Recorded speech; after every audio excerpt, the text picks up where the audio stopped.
Mais uma vez, seja bem-vindo ao canal Teologia Aprenda Mais. Estamos aqui para gravarmos mais uns vídeos, agora.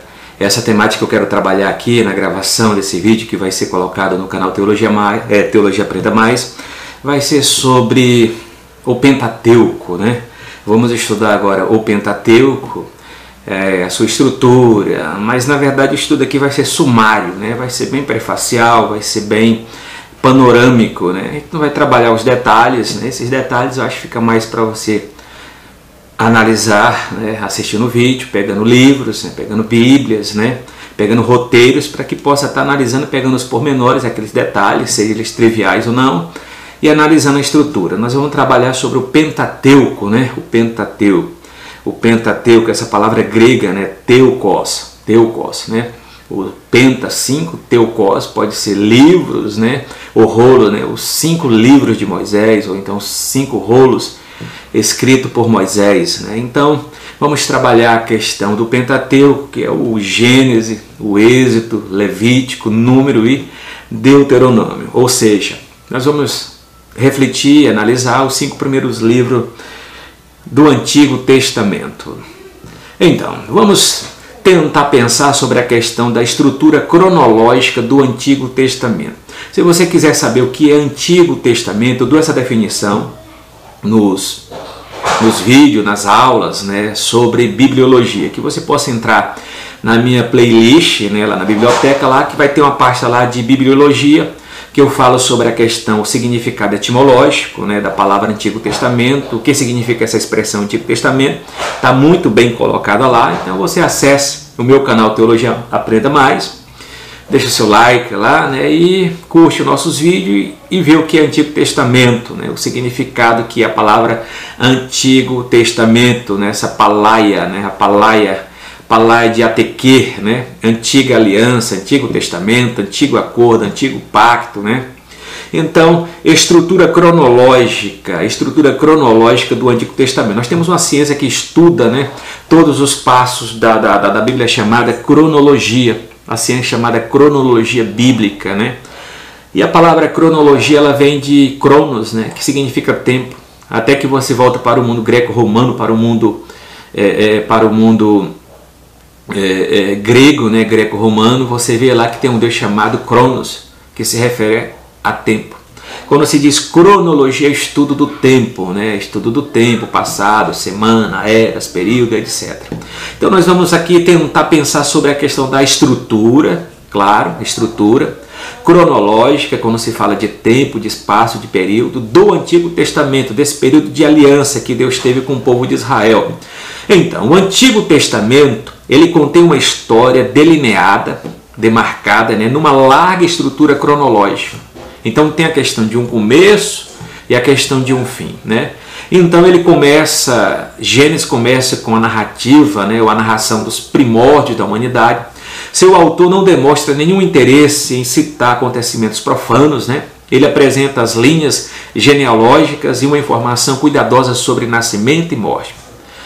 Cada personagem, né, Adão, a José, é rigorosamente relacionado com seu pai, a fim de assegurar a sequência exata do tempo. O período de José a Moisés é também descrito também no Êxodo, capítulo 12, versículo 41, né? Com exatidão, nesse mesmo dia, essa exatidão cronológica continua até o reinado de Salomão, que começa em 1 Reis, capítulo 6, versículo 1, onde que Salomão começa a reinar. Então, temos toda uma dinâmica, temos todo um mapa, temos toda uma estrutura cronológica. Agora, se falando de sistema, a gente pode pegar um sistema cronológico que já vem desde o século XVI, do Renascimento, né? Desde o século XVI, que já vem se analisando muito mais do que isso, né? Que se for falar nessa questão cronológica, os babilônios já tinham a questão de mapas, já tinha a questão de meses, os egípcios também já tinham seus mapas, já tinham seus calendários, né? Mapas, calendários. Dentro dos calendários tinha a questão de anos, né? Uns tinham 10 meses, outros 12. A questão da estrutura sumérica também sobre questão de calendário, semana, dias também. Então tinha tudo muito bem organizado na época. Os gregos também tinham seus calendários. Então vamos pegar agora a questão de um sistema cronológico variado. Há uma variedade de sistemas bíblicos cronológicos, né, sendo mais comum o criado pelo arcebispo James, né, que dá a criação, que coloca a data da criação em 4004 a.C. Essa é a base dele. O James veio no século XVI. Essa variedade origina-se de diversas questões exegéticas. A maior delas está registrada em Êxodo, você pode olhar Êxodo capítulo 12, versículo 40, com base nesses textos, que assinala o período da permanência do Egito, né? Todo mundo sabe que Israel ficou no Egito os 430 anos. Ah, mas e Gálatas fala que foi 400 anos. Não. Ali é uma forma de linguagem, uma linguagem de arredondamento, né? Uma linguagem de arredondamento, mas sabemos que lá no texto fala que eles ficaram 430 anos. O Pentateuco samaritano também, né? É muito importante que a gente vá analisar o que é esse Pentateuco samaritano, que é base de períodos históricos. O Pentateuco samaritano e a Bíblia grega, né, do 70, que é chamada Septuaginta, resolve o problema incluindo a história patriarcal nos 430 anos de permanência de Israel no Egito, né? Uma coisa seguinte, os cronologistas subtraem o período de 215 anos dos 430 anos para que 215 anos sejam os anos de permanência no Egito.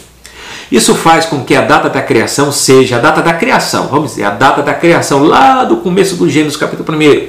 Seria a data da criação 4004 a.C. Exatamente 4004, né, ou então redondamento, né, 4000 anos antes do nascimento de Cristo. Então, dentro dessa data cronológica se começa, né, a data da criação começa lá no ano 4004, no ano 4000 antes de Cristo. Nós sabemos que desde a divisão do calendário, né, do ano 526, Dionísio, né, Dionísio o Exíguo, Dionísio Pequeno, a pedido do imperador Justiniano I, né, para que ele pudesse fazer a contagem do tempo e do espaço, porque tudo era contado a partir de Roma, né, a partir da fundação de Roma, que foi 753. Dionísio coloca o ano zero nesse ano 753 e divide antes de Cristo e depois de Cristo.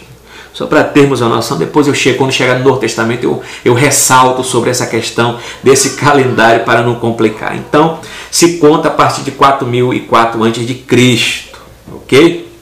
Dentro da questão, alguns também sugerem que a volta de Cristo seja depois de 6.000 anos, que a Terra tem 6.000 anos, 7.000 anos, né?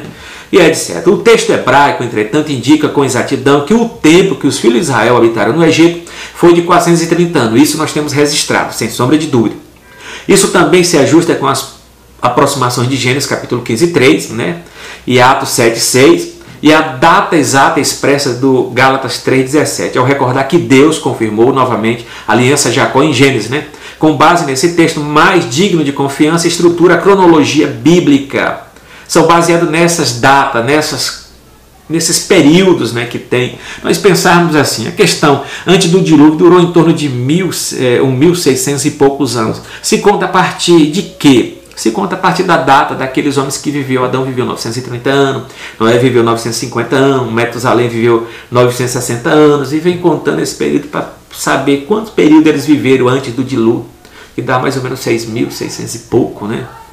Numa base assim. O período cronológico das datas-chave, né?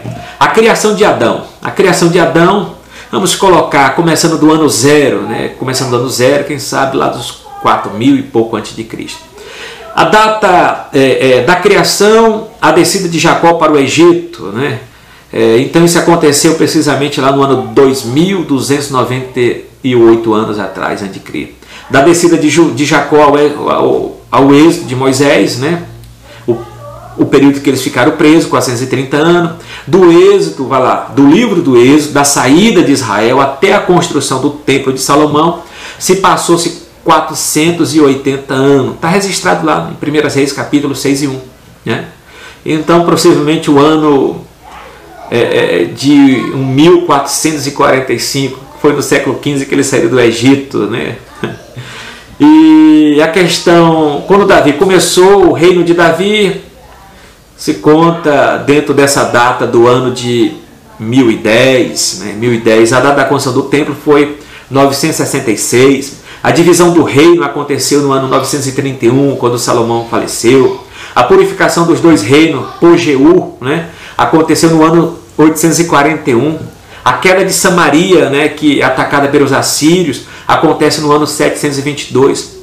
O retorno, ou então a queda, o começo do exílio judaico da parte do sul, tem 3 períodos. Nabucodonosor invade Jerusalém no ano 606, 597, 586, que acontece os 70 anos de cativeiro.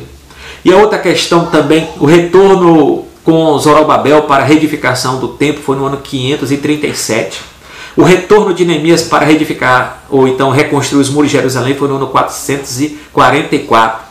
Da edificação de Jerusalém até o prenúncio e a vinda do Messias, ele aparece da morte, né? Se passou da edificação do templo até o Messias, se passa em torno de 476 anos, né? E o Messias é tirado do nosso meio no ano 30, 33. Então nós temos aqui todo um período do nascimento. Cristo nasceu possivelmente no ano 5, né? E alguns meses antes da morte de Herodes, logo depois do eclipse lunar. Se diz também a questão da datação da morte de Herodes, também alguns meses antes da morte de Herodes, né? Logo depois do eclipse da lua, em 12 de março do ano 4, Herodes morreu no ano 4. Então temos aqui uma rápida estrutura, né? A gente pode até pensar depois sobre isso. É uma estrutura que a gente tem, de base a gente começa por aqui, e sabemos que Cristo, nós medimos e analisamos que Cristo, antes de Cristo e depois de Cristo. A base do nosso calendário é um calendário cristão, um calendário gregoriano, dentro de uma reforma gregoriana que aconteceu no século XVI, mas nosso calendário está aqui, o nosso calendário é solar, o calendário de Israel é um calendário lunar, né, baseado na lua, a partir dos meses, etc., que eu posso até ressaltar na frente, mas de já eu agradeço aqui a oportunidade mais uma vez, Shalom, a paz do Senhor. No próximo vídeo eu quero gravar sobre a introdução ao Pentateuco, né, introdução ao Pentateuco. Até mais.